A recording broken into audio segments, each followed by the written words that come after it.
කාලගුණ විද්‍යා දෙපාර්තමේන්තුව විසින් ඉදිරිපැත් 36 සඳහා සාමාන්‍ය කාලගුණ අනාවැකිය 2025 ජූනි මාස 19 වෙනි දින සවස 4ට නිකුත් කරන ලදී.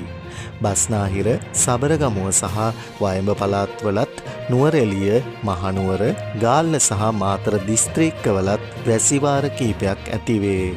ඌව පළාතේත් අම්පාර සහ මඩකලපුව දිස්ත්‍රික්කවලත් සවස් කාලයේදී හෝ රාත්‍රී කාලයේදී ස්ථාන ස්වල්පයක වැසි හෝ ගිගුරුම් සහිත වැසි ඇතිවිය හැක. මධ්‍යම කඳුකරයේ බටහිර බෑවුම් ප්‍රදේශවලත් උතුරු මැද දකුණ සහ වයඹ පළාත්වලත් ත්‍රිකුණාමලය දිස්ත්‍රික්කයේත් විටින් විට හමන පැයට කිලෝමීටර් 30ත් පැයට කිලෝමීටර් 40ත් පමණ තරමක තද සුළං ඇතිවිය හැක.